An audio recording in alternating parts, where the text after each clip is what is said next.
Hello everyone. So আজকে আমরা আলোচনা করব ক্যালকাটা ইউনিভার্সিটির এমএ অর এমএসসি জিওগ্রাফির যে সিলেবাস রয়েছে আর তার সঙ্গে তোমরা কি কি বই পড়বে আর আগের বছর প্রশ্ন কিরকম এসেছিল।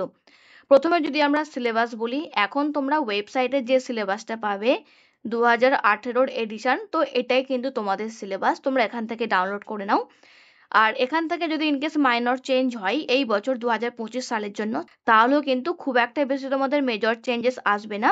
তোমরা যদি সিলেবাসটা দেখো, তোমাদের ফার্স্ট সেমিস্টারে যেটা রয়েছে আর সেকেন্ড সেমিস্টারে যেটা রয়েছে এটার কিন্তু কোনো রকম চেঞ্জ হবে না। এটার মডিউল ছিল 101 আর সেকেন্ড সেমিস্টারের মডিউল হচ্ছে 102। এটার কিন্তু কোনো রকম চেঞ্জেস হবে না। যদি চেঞ্জেস হয় তাহলে তোমাদের কিন্তু সেকেন্ড ইয়ারে চেঞ্জ হবে, অথবা যেটা আমাদের পড়ছে থার্ড সেমিস্টার এবং ফোর্থ সেমিস্টারের মধ্যে। এখানে কিন্তু তোমাদের ইলেকটিভ সাবজেক্ট রয়েছে যেটা তোমাদেরকে সিলেক্ট করতে হবে। এবার ক্যালকাটা ইউনিভার্সিটি অনেক সময় এই ইলেকটিভ সাবজেক্টটাই কিন্তু প্রতি বছর বছর চেঞ্জেস করে। তোমরা সিলেবাসটা দেখলে জিনিসটা বুঝতে পারবে। এরপরে বলি যে তোমরা কি কি বই পড়বে। প্রত্যেকটা ইউনিটের আমি তোমাদের বলে দেবো যে তোমরা কি কি বই পড়বে। তোমাদের ক্লাস অলরেডি শুরু হয়ে গেছে। আর তার সঙ্গে কি আলোচনা করব, প্রিভিয়াস ইয়ার কোয়েশ্চেন পেপার কিরকম এসেছিল, তোমাদের এক্স্যাক্টলি প্যাটার্নটা কি রয়েছে সেই প্যাটার্নটা তোমাদেরকে কিন্তু দেখতে হবে। তাহলে তোমরা নিজেরাও কিন্তু বুঝতে পারবে যে এক্স্যাক্টলি তোমরা কিভাবে পড়বে, যে এমসিকিউ আসে নাকি এসএকিউ নাকি শুধুমাত্র অনলি ব্রড কোয়েশ্চেনই আসে। তো সেগুলো নিয়ে আমরা আলোচনা করব। আর তোমাদের এই যে ফার্স্ট সেমটা শুরু হচ্ছে, এটা তোমাদের কিন্তু উইদিন 6 মাসের মধ্যে কভার করতে হবে। ফার্স্ট সেমিস্টারে যে কয়েকটা তোমাদের ইউনিট থাকছে এই প্রত্যেকটাই কিন্তু তোমাদের 6 মাসের মধ্যে কভার করে নিতে হবে। তো সেই মধ্যে কিন্তু তোমরা পড়বে। আর তোমাদের সেমিস্টারে কিন্তু ফুল মার্কস থাকে 50। ওকে, সো এটা আমি তোমাদের একটা আইডিয়া দিলাম। এরপরে আমরা ডাইরেক্টলি সিলেবাসটা দেখে নিই যে এক্স্যাক্টলি আমাদের সিলেবাসে কি কি রয়েছে আর কি কি ইউনিট আমাদেরকে মুখস্থ করতে হবে। এটাই তোমাদের কিন্তু 18-19 সেশনে ছিল আর এটাই তোমাদের কিন্তু এখনো অ্যাক্টিভ রয়েছে, post graduate CBCS syllabus of geography. এটাই তোমরা কিন্তু এখন ডাউনলোড করে পড়ে নেবে, তোমাদের প্রশ্ন কিন্তু এখান থেকে আসবে। এবার তোমাদের সেমিস্টারের চ্যাপ্টারগুলো দেখে নাও। এই হচ্ছে আমাদের সেমিস্টারের চ্যাপ্টার। তো আমরা নেক্সট 6 মান্থসে কোনটা পড়বো, আমরা এই কয়েকটা চ্যাপ্টার পড়বো। ফিলোসফি অফ জিওগ্রাফি, এটা হচ্ছে থিওরি পেপার। জিওমরফোলজি অ্যান্ড জিওটেকটনিক্স, এটাও থিওরি পেপার। প্রত্যেকটাতে কিন্তু 5 করে ক্রেডিট রয়েছে। নেক্সট আমাদের রয়েছে সয়েল অ্যান্ড বায়োজিওগ্রাফি, এটাও থিওরি পেপার। ইকোনমিক জিওগ্রাফি, এটাও থিওরি পেপার। সো টোটাল আমাদের এখান থেকে 4টে থিওরি পেপার আমরা পাচ্ছি বা আমাদের পড়তে হচ্ছে। আর বাকি আমাদের দুটো থাকছে প্র্যাকটিক্যাল পেপার, সেগুলো হচ্ছে জিওস্পেশাল অ্যানালিসিস আর আমাদের টার্ম পেপার। এই দুটো আমাদের প্র্যাকটিক্যালের মধ্যে পড়ছে, মেনলি জিওস্পেশাল অ্যানালিসিস। ওকে, আচ্ছা এবার এখান থেকে আমরা দেখে নেব যে আমাদের কি কি ইউনিট রয়েছে। এগুলো হচ্ছে এক একটা মেন চ্যাপ্টার বা এক একটা মডিউল। যখন তোমাদের এক্সাম হবে তখন কিন্তু এই এক একটা মডিউল থেকে তোমাদের প্রশ্ন আসবে। এই এক একটা মডিউলের আন্ডারে কিন্তু 4টে করে ইউনিট রয়েছে। সেই 4টে ইউনিট থেকে তোমাদের কিন্তু 4টে প্রশ্নের উত্তর দিতে হবে। 8টা প্রশ্ন থাকবে, তার মধ্যে থেকে তোমাদের 4টে প্রশ্নের উত্তর দিতে হবে। প্রত্যেকটা ডিটেলস তোমাদের আমি বলে দিচ্ছি। সো প্রথমে আমরা মডিউল 101 এর কথা আলোচনা করব। এটা হচ্ছে মডিউল 101। এখানে কি রয়েছে, philosophy of geography. Theoretical marks হচ্ছে 50 নম্বর আর এখানে ক্রেডিট রয়েছে 5। প্রথম ইউনিটে আমাদের কি রয়েছে দেখে নাও, development in modern geographical thought. আচ্ছা, তোমরা অনেকেই কিন্তু এটা এর আগেও পড়েছো। মডার্ন জিওগ্রাফিক্যাল থট এখানে কিন্তু মেনশন করে দিয়েছে যে এটা মডার্ন বলে। তাহলে আমরা কলেজে কি পড়েছিলাম, কলেজে আমরা অ্যানসিয়েন্ট পড়েছিলাম, কলেজে আমরা মেডাইভাল পড়েছিলাম এবং তার সঙ্গে মডার্নও পড়েছিলাম। কিন্তু এই যে আমাদের ইউনিটে এখানে কিন্তু আর আমাদের অ্যানসিয়েন্ট আর মেডাইভালটা পড়তে হচ্ছে না, আমরা শুধুমাত্র কিন্তু মডার্নটা পড়বো। এবার মডার্নের আন্ডারে আবার আমাদের 4টে কিন্তু ইউনিটে ভাগ করে দিয়েছে। এই 4টে পয়েন্টকেই কিন্তু আমাদের ভালো করে পড়তে হবে, কারণ এখান থেকে আমাদের প্রশ্ন আসে। আর তোমাদেরও কিন্তু এবছর এই 4টে ইউনিটের মধ্যে যে কোনো দুটো ইউনিট থেকে প্রশ্ন আসবে। প্রথম ইউনিটে কি রয়েছে, place of geography in the classification of knowledge after Varenius আর কান্ট। সো এই দুটো হচ্ছে আমাদের ইম্পর্টেন্ট চ্যাপ্টার। কান্টের চ্যাপ্টার এটা কিন্তু অনেকবার পরীক্ষায় এসছে, ভেরেনিয়াস অনেকবার পরীক্ষায় এসছে। তো তোমাদের কিন্তু এই দুটোই ভালো করে মুখস্থ করে নিতে হবে, একদম যেমন তোমরা জিওগ্রাফিক্যাল থটে পড়েছিলে কান্টের থট আর ভেরেনিয়াসের থট, এই দুটো কিন্তু ভালো করে পড়ে নিতে হবে। এদের কন্ট্রিবিউশনটাও কিন্তু ভালো করে পড়তে হবে জিওগ্রাফিক্যাল থটে। ওকে, আর কি রয়েছে, evolution of geography as a special science. তো এটাই কিন্তু আমাদের একদম টু দা পয়েন্ট কোয়েশ্চেনে দেওয়া থাকে যে আমাদেরকে বলে তোমরা অ্যানালিসিস করো যে আমরা কি কনসিডার করতে পারি যে geographic as a special science হিসাবে। তো আমাদের সেটা কিন্তু অ্যানালিসিস করতে হবে। আর তোমাদের কিন্তু প্রত্যেকটা কোয়েশ্চানের যেটা নম্বর থাকে সেমিস্টারে, সেটা হচ্ছে 12.5 করে, মানে 12.5। এইটা হচ্ছে আমাদের এক একটা প্রশ্নের মার্কস। তোমাদের 4টে করে কিন্তু প্রশ্ন অ্যাটেম্প্ট করতে হয়। তো 4 × 48 আর 0.5 মাল্টিপ্লাই 4, ওখান থেকে আমরা 2 নাম্বার পেয়ে যাচ্ছি। সো টোটাল আমার 50 নাম্বার হয়ে গেল। তো মার্কস ডিস্ট্রিবিউশন কি করে হয় এটা তোমরা পিওয়াইকিউ দেখলে বুঝতে পারবে। এটা আলোচনা করার পর তোমাদের আমি পিওয়াইকিউটা দেখাচ্ছি। সেকেন্ড আমাদের কি রয়েছে ইউনিটে, পজিটিভিজম ইন জিওগ্রাফি। তোমরা এর আগেও কিন্তু কলেজে পড়েছো, সেই পড়াটাই কিন্তু এখানে পড়তে হচ্ছে। শুধু পার্থক্য ওটাই যে এর আগে তোমরা বাংলায় পড়েছো, এখন তোমাদের ইংরাজিতে পড়তে হচ্ছে, কারণ তোমাদের সেমিস্টারের যে লেখাটা সেটা কিন্তু ইংলিশ ভার্সানেই হবে। Explanation and search for scientific roots. 3 নম্বরে রয়েছে critics of positivism, crisis of modernity, আর শিফট টুয়ার্ডস ক্রিটিক্যাল পার্সপেক্টিভ। তো এই 4টে ইউনিটকে আমাদের মুখস্থ করতে হবে। 4টে ইউনিটের মধ্যে যে কোনো 2টো ইউনিট থেকে আমাদের কিন্তু প্রশ্ন আসবে 12.5 নাম্বার করে। এটা আমি কথা বললাম প্রথম চ্যাপ্টার কথা। আচ্ছা, এবার এখান থেকে বলি যে তোমরা কোন বইটা পড়বে। দেখো, জিওগ্রাফিক্যাল থট, এখানে আমার যেটা বই রয়েছে সেটা হচ্ছে মাজিদ হোসেন। এটা তোমরা কলেজেও পড়েছো। যদি তোমার বেঙ্গলি ভার্সন থাকে তাহলে বেঙ্গলি ভার্সন থেকে তোমরা কনসেপ্টটা বুঝে নিতে পারো। বাট মাজিদ হোসেনের যেটা ইংলিশ ভার্সন বই রয়েছে, তো সেটাই তোমরা কিন্তু ভালো করে পড়বে। সেখান থেকে তোমাদের কিন্তু নোটস তোমরা নিজেরাও পেয়ে যাবে। এবার হ্যাঁ, বইতে তোমাদের দেখবে অনেকটা এলাবোরেট ভাবে লেখা থাকে, কিন্তু যখন আমরা সেমিস্টারের প্রশ্নের উত্তর দিই তখন কিন্তু আমাদের টু দ্য পয়েন্ট একদম ক্রাক্স উত্তর চাই। তখন কিন্তু আমরা এই গল্পের মতো সাজিয়ে লিখতে পারবো না, তাহলে কিন্তু নাম্বার আমরা খুব একটা বেশি পাবো না। যেহেতু আমরা মাস্টার ডিগ্রির পরীক্ষা দিচ্ছি, সেক্ষেত্রে আমাদের কিন্তু টু দ্য পয়েন্ট উত্তর দিতে হবে। ঠিক যে কোয়েশ্চেনটা আমাদের চাইছে বা চাইবে, ঠিক সেটারই আমাদের কিন্তু টু দ্য পয়েন্ট উত্তর দিতে হবে, ইনক্লুডিং পিকচার। যদি কোনো একটা প্রশ্নে আমাদের দেওয়া থাকে যে ডায়াগ্রাম আঁকো, তাহলে সেটারও যেমন ডায়াগ্রাম আঁকতে হচ্ছে, ঠিক তেমনই কোনো একটা প্রশ্ন দেখে যদি আমরা বুঝতে পারি যে হ্যাঁ এটারও আমরা একটা ডায়াগ্রাম আঁকতে পারি বা আঁকা পসিবল হবে, তাহলে সেটা তোমাদের কিন্তু অ্যাড করতে হবে। তাহলে তোমাদের কিন্তু নাম্বারটা অনেকটা ইনক্রিজ করবে। মাজিদ হোসেন, এছাড়া তার সঙ্গে আর.ডি. দীক্ষিত, এই বইটাও তোমরা পড়তে পারো। তবে আর.ডি. দীক্ষিতের বইতে কিন্তু তোমরা এই প্রত্যেকটা সিলেবাসকে পাবে না। তো এক একটা পোর্শন কিন্তু এখানে রয়েছে।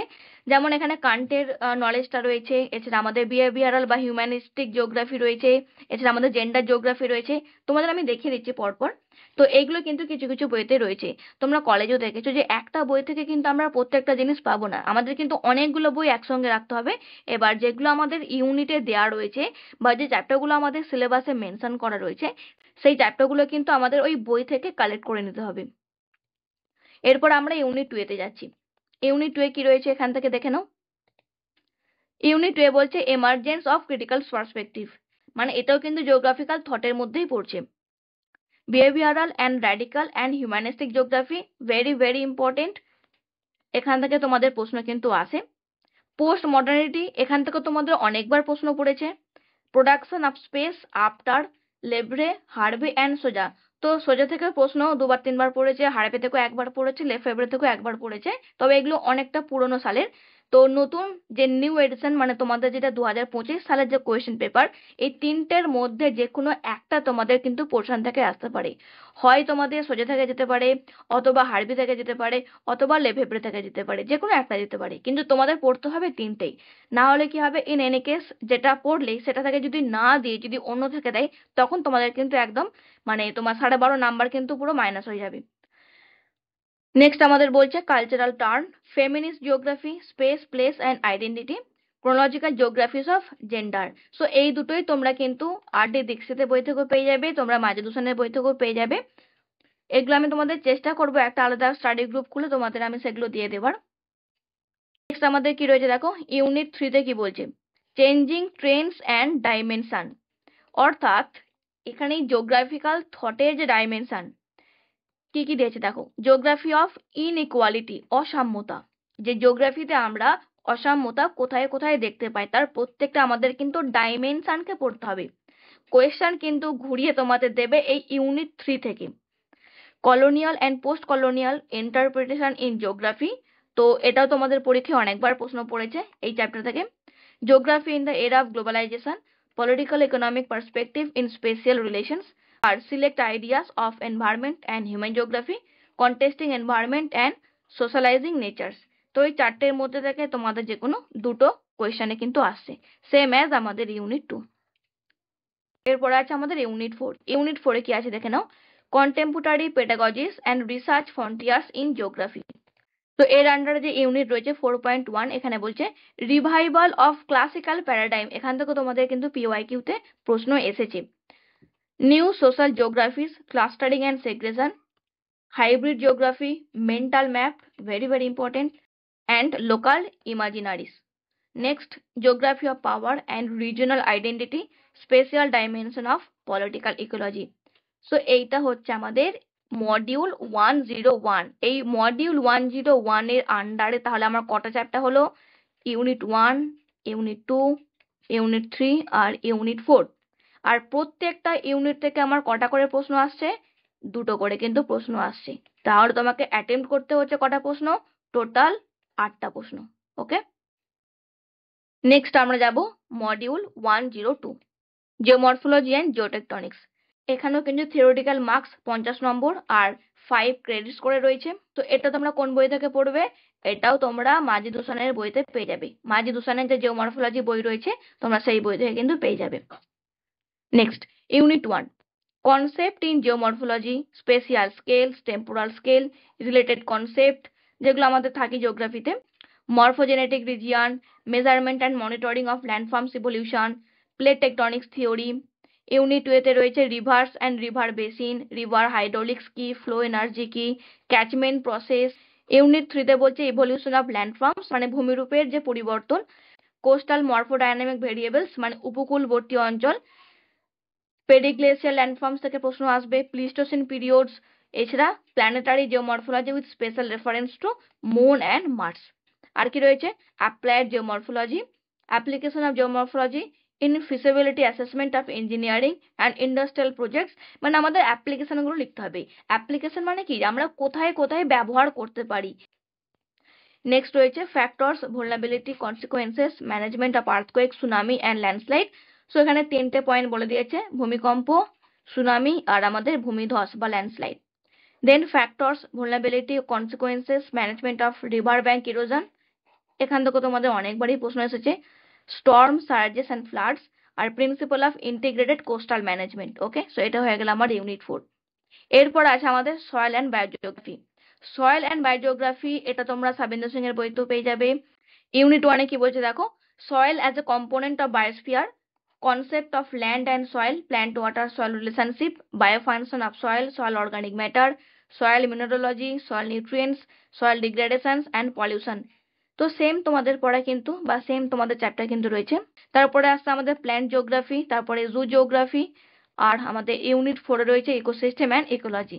ওকে, আর আমাদের 104 নম্বর module economic geography, resource and economics, agricultural economy, industrial economy, trade and commerce. তো এই পর্যন্ত হচ্ছে আমাদের থিওরি পেপার। ওকে, 50 নাম্বার তোমাদের কিন্তু প্রশ্ন আসছে। আর বাকি আমাদের যেটা থাকছে জিওস্পেশাল অ্যানালিসিস, এটা আমাদের প্র্যাকটিক্যাল 40 নম্বরে থাকছে, এটারও ক্রেডিট কিন্তু 5ই থাকছে। ওকে, আচ্ছা, আর আমাদের কি থাকছে এখান থেকে দেখে নাও, ইউনিট 4 ল্যাবরেটরি নোটবুক, আর তার সঙ্গে 105 মডিউল টার্ম পেপার মানে প্র্যাকটিক্যালে যেটা তোমরা খাতা করছো সেখান থেকে তোমরা আবার 10 নাম্বার পাবে। ওকে, তো এরপর সেমিস্টার 2 পড়ে যাচ্ছে, আমাদের এখন আপাতত এটা দরকার নেই, আমরা এই পর্যন্তই দেখবো। সো আমাদের নেক্সট যে 6 মান্থস আমাদের কিন্তু এটা পুরোটাকে কভার করতে হবে। টোটাল আমাদের কিন্তু 4টে ইউনিট রয়েছে, মডিউল 101, মডিউল 102, মডিউল 103 আর মডিউল 104। এই 4টে মডিউল থেকে কিন্তু 4টে করে আমাদের প্রশ্ন পরীক্ষায় লিখতে হবে, কিন্তু আমাদেরকে অনেকটাই পড়তে হবে। শুধুমাত্র 4টে প্রশ্ন পড়লে আমাদের হবে না, আমাদের কিন্তু এই যে প্রত্যেকটা ইউনিট রয়েছে, ওকে, আমি যদি থিওরির কথা বলি, এইখানে দেখো এই যে প্রত্যেকটা ইউনিট রয়েছে, এই প্রত্যেকটা ইউনিটকে আমাদের মুখস্থ করতে হবে। এবার তোমাদের আমি PYQ দেখাই যে তোমাদের প্রিভিয়াস ইয়ার কোয়েশ্চেন পেপার কেমন পড়েছিল মডিউল 101 থেকে। সো এটা হচ্ছে আমাদের প্রিভিয়াস ইয়ার প্রশ্ন, মডিউল 101। দেখো, paper 101 philosophy of geography, full marks আমাদের ছিল 50। এটা হচ্ছে কোয়েশ্চেন পেপার। ওকে, অ্যান্সার এনি 4 কোয়েশ্চেন আমাদের অ্যাটেম্প্ট করতে হচ্ছে 4টে প্রশ্ন, টেকিং 1 ফ্রম ইচ ইউনিট, প্রত্যেকটা ইউনিট থেকে একটা একটা করে প্রশ্ন অ্যাটেন্ড করতে হচ্ছে। যেহেতু আমাদের ইউনিট 4টে রয়েছে, সেই জন্য আমাদের 4টে প্রশ্নকে অ্যাটেম্প্ট করতে হবে। প্রথম ইউনিট কি ছিল? Development in modern geographical thought. এই যে লেখা আছে এখানে দেখো, unit 1 development in modern geographical thought. Okay, question 1 বলছে write a note on classical period of modern geographical thought highlighting the role of Immanuel Kant. তাহলে কান্টের যে কন্ট্রিবিউশন এটা আমাদেরকে লিখতে হচ্ছে। আর তারপরে কি বলছে? Distinguish between nomothetic and ইডিওগ্রাফিক approach, এটা আবার দিয়েছে 4 নম্বর। তো যখন তোমরা প্রশ্নকে চুজ করবে ভালো করে দেখে নেবে, যেমন একটা প্রশ্ন চুজ করছো সেটাতে যেন নাম্বার তুমি বেশি পাও। সেকেন্ড কোয়েশ্চনটা কি আছে দেখো, trace the scientific roots and philosophical basis of quantitative revolution in geography, এখানে কিন্তু 9 নাম্বার রয়েছে। তারপরে কি বলছে? Who are the major proponents of quantitative geography, এখানে আবার 3.5 রয়েছে। এবার হ্যাঁ, যখন তোমরা কোয়েশ্চেন পেপার দেখলে তোমাদের যেটা মনে হচ্ছে যে হ্যাঁ আমরা এটা পড়েছি, এই নোটসটা আমার মুখস্থ রয়েছে, এটা আমি করতে পারবো, তখন তোমরা সেটাই চুজ করলে। বাট তোমরা যদি এটা দেখো যে না আমার দুটো প্রশ্নই জানা আছে, তখন তোমরা চুজ করবে যে যেটাতে তোমরা বেশি নাম্বার পাবে। তাহলে কান্টের থিওরিতে 8.5 রয়েছে, তো তোমাদের তাহলে কান্টের কিন্তু ভালোভাবে থিওরিটাকে লিখতে হবে একদম। যেহেতু এখানে 8.5 নম্বর রয়েছে, আমরা যদি A4 পেজ নিই তাহলে মোটামুটি আমাদের ওই 1.5 পেজের মতো লেখা। আর কি বলছে? Distinguish between nomothetic and idiographic approaches. So এখান থেকে তোমরা যদি একদম ডিভাইড করে নাও যে এদিকে আমরা লিখলাম নোমোথেটিক আর এদিকে আমরা লিখলাম ইডিওগ্রাফিক, সো এখানে আমরা 4টে 4টে করে, এখানে আমরা টোটাল 8টা পয়েন্ট দিয়ে দিলাম, তাহলে কিন্তু এখান থেকে 4 নম্বর আমার কাটার কোনো জায়গাই পাবে না। তো তাহলে এখান থেকে আমার শুধুমাত্র কিন্তু খুব বেশি হলেও 1 কি 1.5 আমার হয়তো মাইনাস হতে পারে, কারণ এমনিতেই ক্যালকাটা ইউনিভার্সিটির নাম্বার খুব একটা বেশি দেয় না বা ওঠে না। বাট তোমাদের কিন্তু কন্টেন্টটা সেভাবে কিন্তু লিখতে হবে, তাহলে কিন্তু নাম্বার টিচারটা খুব একটা বেশি কাটতেও পারবে না। আর সেকেন্ড কোশ্চেন আমরা কি দেখলাম? Quantitative revolution in geography. So এখানে আমাদের 9 নাম্বার দিয়ে রেখেছে। সো এটা যদি আমরা কেটে সেটাও দুপাতা যদি আমরা লিখি, তাহলেও কিন্তু আমাদের খুব বেশি 7 থেকে 7.5 কিন্তু দেওয়ার চান্স রয়েছে। ওকে, এর বেশি কিন্তু মনে হয় না খুব একটা বেশি দেবে বলে।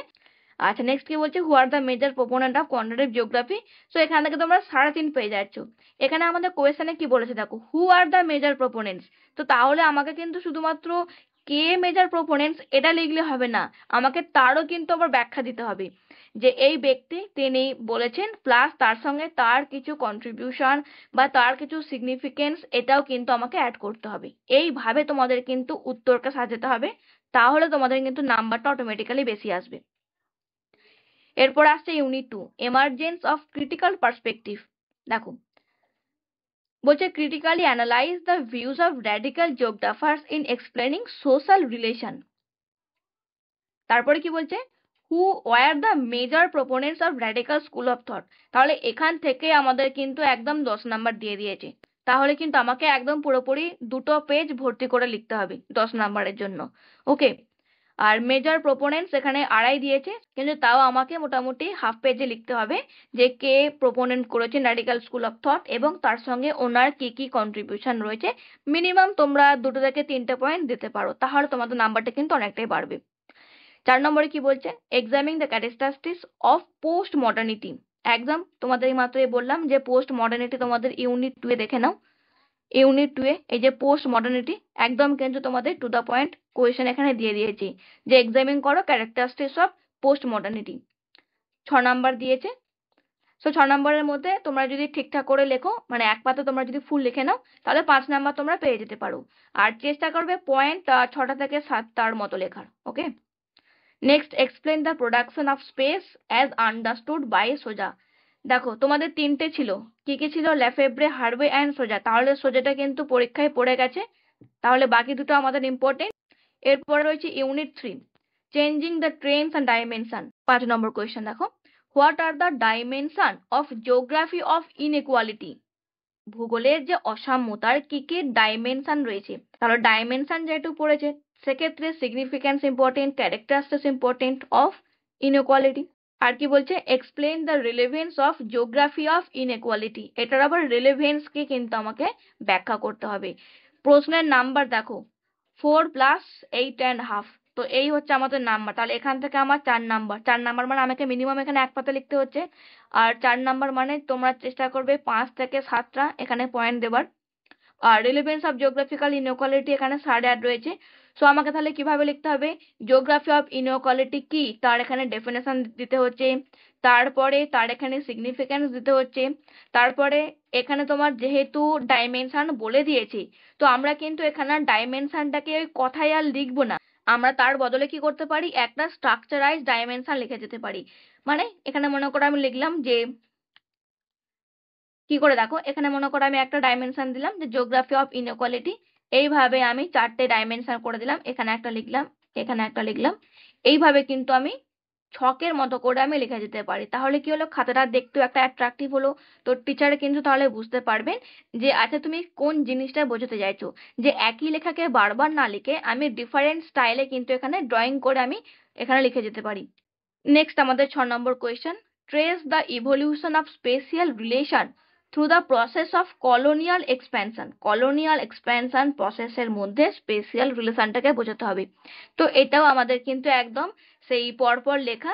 তোমরা প্রথমে আগে কনসেপ্টটা লিখে নিলে যে কলোনিয়াল এক্সপ্যানশন কি, তারপরে কি করে ইভলিউশন হচ্ছে তার একটা তোমরা ডায়াগ্রামকে ড্রয়িং করে দিলে। ডায়াগ্রাম লেখার পর তারপরে তোমরা ইভলিউশনের প্রসেসকে তোমরা ডায়াগ্রামের আকারে লিখতে পারো, অথবা তোমরা কথায় লিখতে পারো, যার যেরকম সুবিধা হবে সেইভাবে লিখে লাস্টে তোমরা প্রসেসটাকে কিন্তু এরকম সার্কেলের মধ্যে লিখে দিলে যে কিভাবে ইভলিউশনটা হচ্ছে।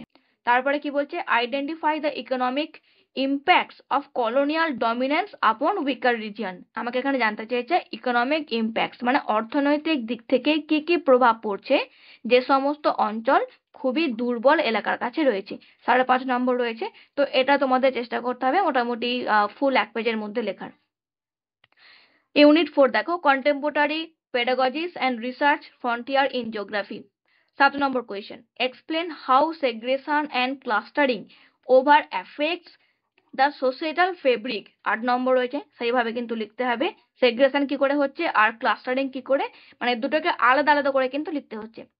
Right a note on mental map, এই মাত্রই বললাম 9.5 নাম্বার রয়েছে, তাহলে বুঝতেই পারছো মেন্টাল ম্যাপ কি, ডেফিনেশন দিলে, তার সিগনিফিকেন্স দিলে, তার ওভারভিউ দিলে, দিয়ে লাস্টে তোমাদের ড্রয়িং করতে হবে।